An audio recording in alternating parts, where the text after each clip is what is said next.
So for getting to know your horse, part one, parts of the horse and face markings. So first we're going to look at head, shoulders, knees, and toes. So our model right now is Mac. Mac is showing us all the parts of the head. So we have our eyes, just like humans, horses have eyes, and then they have a muzzle. So the muzzle is actually the part of the head that comes out of a horse's face, including the lips, mouth, and nose. And then they also have a forehead, just like us humans. The part of the face above and between the eyes on a horse. A horse also has a forelock, which is the hair over the forehead. And on the top of their head, horses have a part called a poll. The poll is the bony prominence lying between the ears. Except for the ears, it is the highest point on the horse's body when it is standing with its head up. And to the body. So with us, we have red showing us all of our big body parts. So the first we have is the neck. Just like humans, horses have necks also. So you can see where I have pointing to the neck. Horses' necks are much longer than humans. Then we have the crest. The crest is the upper part of the neck on a horse where the mane grows. So some riders do a crest mount or dismount. This means that when you might see one of your friends riding, or you might do a crest mount or dismount, that's when you bring your leg over the neck or the crest of the horse. And then we have the mane. Everyone knows the mane, the hair on the neck. And then the withers. The withers is the highest part of the back of a horse, and it's behind the neck and between the shoulders.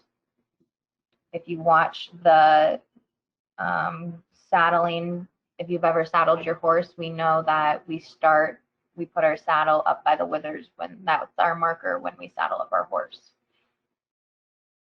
All right, the next part, I don't have this labeled, but I wanted to mention it, is called the heart girth. And this is where the girth runs. So when you saddle your horse, either Western or English, you have that saddle, or you have the girth that goes right behind the horse's legs. That part right behind the horse's legs is called the heart girth. All right, then we have the horse's back. The back begins at the end of the withers and is where the saddle sits on a horse. The next part is the loin. The loin is behind where the saddle sits and in front of where the horse, where the hips of the horse start. So it goes from the horse's back to the horse's hips. That's the loin. The next part we have following after the loin is called the croup. So the croup is the highest part of the rump or buttocks of the horse down to the top of the tail. So anyone that rides, there's also a mount called a croup mount, which is a more common one. So anybody that gets on their horse and swings their leg over the back of the horse, you are doing a croup mount or dismount. Next body part we have is the barrel. The barrel is the middle of a horse where the rib cage is. The next body part is the flank. The flank is the area below the loin between the last rib and the massive muscles of the thigh. So if anybody has ever groomed their horse, remember we always avoid the flank. It's a very sensitive spot for the horse. And the next part we have is the dock. The dock is the very top of the tail. It is actually the horse's tailbone. All right, and then the last part we have on this slide is the tail. The tail, the long hairs that grow from the dock on a horse.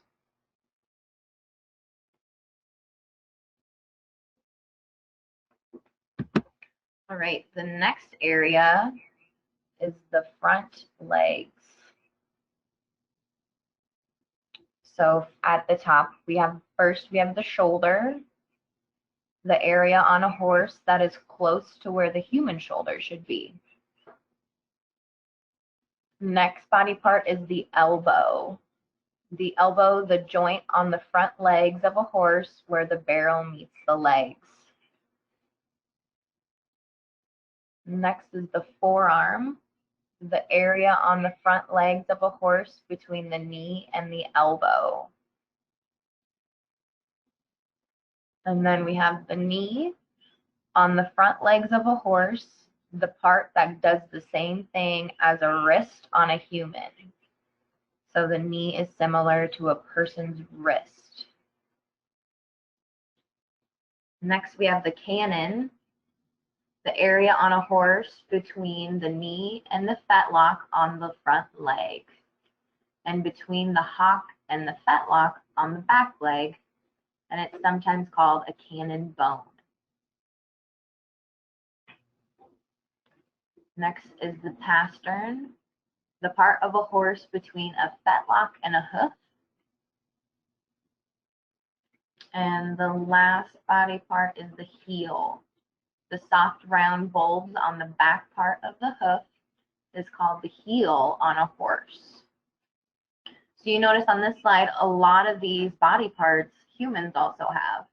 They work a little differently, obviously, because they're on a horse, but you can see that they have a lot of the same names of body parts as humans do. All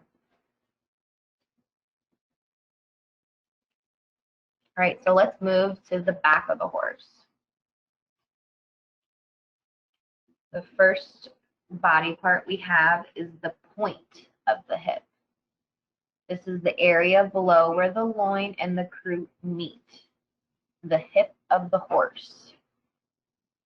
Then we have the full hip, and then below that is the stifle. The stifle is the joint where the hip and the gaskin meet. It's located near the flank. This joint is comparable to the human knee. So the horse had a knee on the front, but that was similar to the human's wrist, where on the back legs, the stifle is a horse's knee. So next we have gaskin, the area on the hind leg of a horse between the stifle and the hock. And then we have a hock, the joint on the hind leg of a horse that acts like a human ankle. So the hock is similar to a human ankle. And then, like in the front, we also have cannon bones on the back. And then we have a fetlock, sometimes called a horse's ankle. The fetlock is actually more like the ball of the foot on humans. So the ball of your foot, that's like the padding up by your toes on the bottom, where you should put your foot in your stirrup, the ball of your foot. That's the horse's fetlock. And just like the front legs, we have pastern body parts on the back legs. And then we have coronet bands. The coronet bands are the lowest part of the leg where the hair meets the hoof. So coronet bands, that body part is on all four legs. I just showed it on the back leg, so, but they also have it on the front. And then there's the heel on all four legs, and then a hoof. And the hoof is the foot of the horse.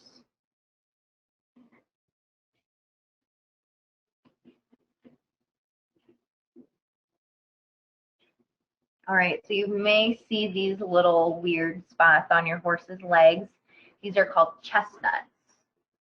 Chestnuts are small, sometimes horn-like prominences on the inside of a horse's leg.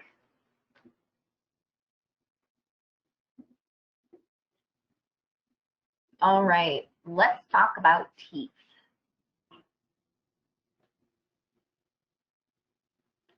A horse's teeth are vital for their survival. A horse's health can quickly go downhill when complications arise in the mouth. Geldings and stallions, so the male horses, have between 36 and 44 permanent teeth.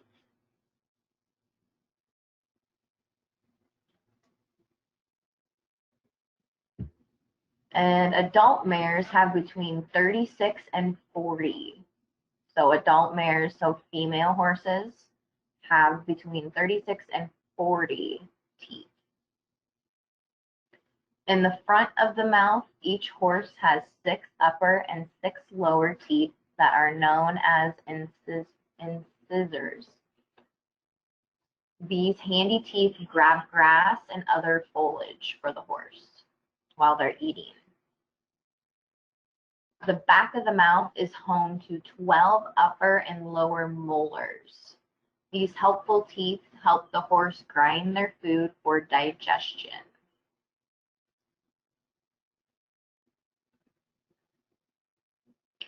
Young horses have 24 milk teeth known as caps. Teeth begin to surface within a week of birth, and at 6 months, a mouth of caps should be present for a young horse. By the age of 5, the milk teeth should be replaced with permanent adult teeth.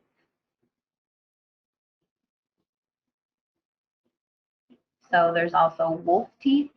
Wolf teeth can be found in some horses. This underdeveloped tooth is usually removed when the horse is still young in order to prevent problems in the future. These wolf teeth are similar to a person's wisdom teeth. Horse teeth are continuously surfacing and erupting from the gum, so horse teeth are constantly growing throughout the year and all of their life. Nearly an 1/8 inch per year of tooth eruption should be expected. Luckily, as a horse grinds their food, they wear their teeth down as well. Once a year, an equine dentist can come to your farm to float your horse's teeth. This process removes sharp edges from the horse's teeth. So, depending on the state, a dentist for a horse can either be a veterinarian, can come out and float your horse's teeth and grind them down, or there's actually dentists that know how to work on horses' teeth. So it depends all on the state, which state you're in, if you have a veterinarian come out or if you have an actual human dentist come out to work on your horse's teeth. So horse teeth take up more space in their heads than their brains. That's really crazy.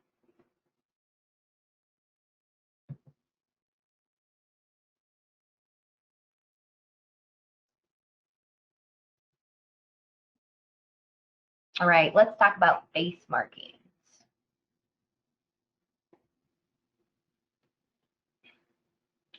So there are several basic face markings on a horse, and each marking will be unique in shape to each horse. Just like snowflakes, no two are precisely the same. So the first marking we're going to be talking about is a star. A star is a white spot on a horse's forehead between the eyes. A faint star may only appear as a few white hairs, or the star can be large enough it covers the whole forehead area. Stars can be very symmetrical in shape, like spots or diamonds, or they may appear as irregular splotches.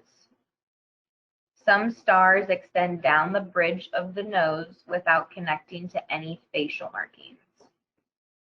On gray horses, the star may be very obvious when the horse is young and disappear into the graying coat as the horse ages. The star may blend into the coat color, but the skin beneath the coat will be lighter in color. So on the right, I have Rainbow modeling what a star might look like.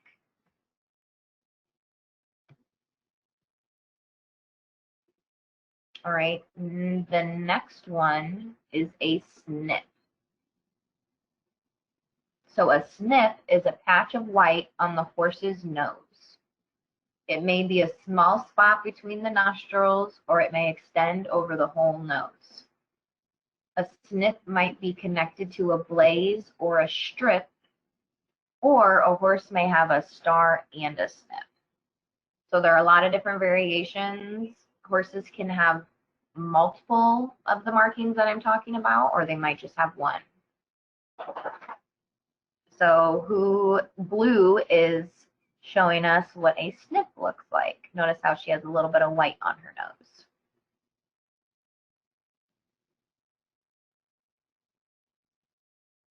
All right, the next marking is a strip. A strip is a band of white that extends in a more or less even stripe down the bridge of the nose. A strip may connect to a star at the top and extend to the white markings on the horse's nose. Or they may be broken, so there are 3 separate facial markings on the face: a star, strip, and snip. The strip is quite narrow, only an inch or 2 wide, and stays on the top of the nasal bone.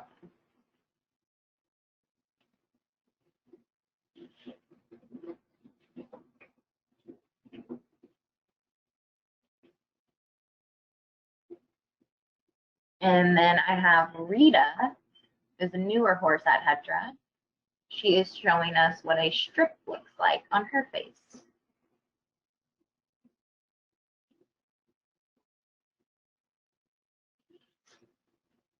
The next marking I have is a blaze. A blaze covers the whole bridge of the nose, from the forehead area down to the nose. Blazes can be very symmetrical, or they can wander down the face unevenly. A blaze is much wider than a strip. The difference between a strip and a blaze is the width, as blazes cover most of the horse's face between the ridges of the bone. So notice how the blaze is thicker, but it doesn't go over the sides of the nose. So with us, I have King showing us what a blaze looks like.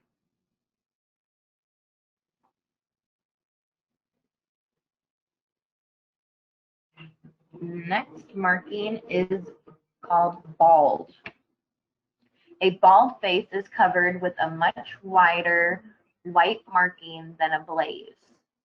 The white areas extend from the forehead to the nose and from side to side beyond the eye area to the cheekbones. The whole nose and muzzle area can be white. It's not uncommon to see bald-faced horses with blue eyes. Horses with a lot of white on their noses may be more prone to sunburn. That's why, actually, bald faces are common in some paint and pinto horses as well as Clydesdales. So with me I have Yazi is showing us what a bald looks like, and Yazi is a paint.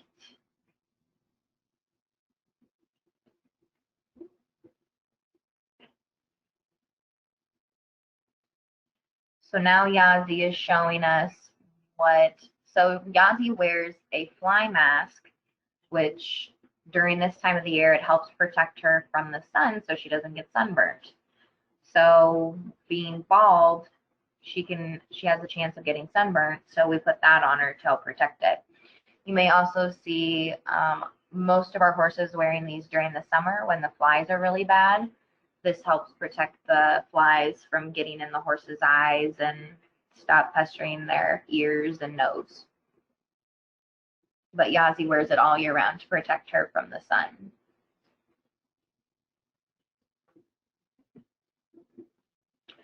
So the next one, combinations. So combinations of these markings result in horses' unique facial markings. So any of the markings that I talked about, one horse can have a combination of the different options. So the typical combinations include star and strip, star and snip, star, strip, and snip.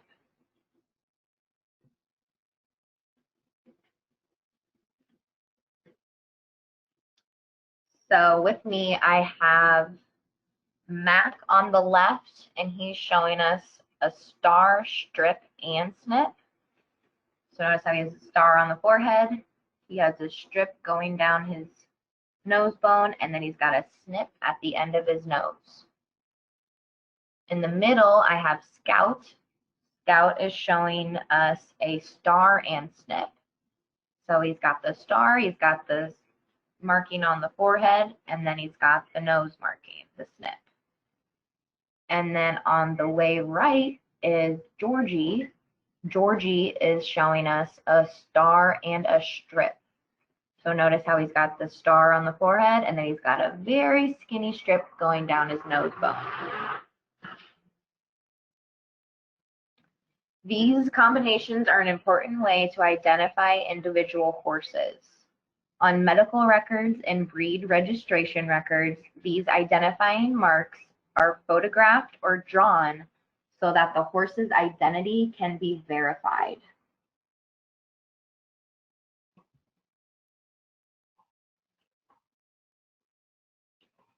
And then a horse also can have no face markings. So Smokey is showing us how he doesn't have any face markings.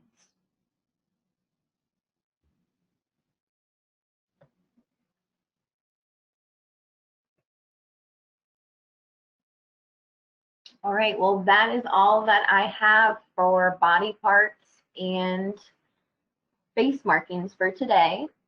Does anybody have any questions?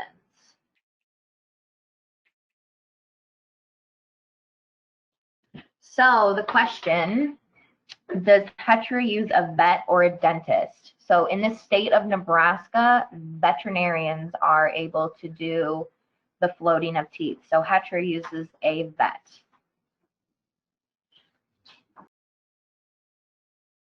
So when horses get their teeth floated, that happens once a year for our horses.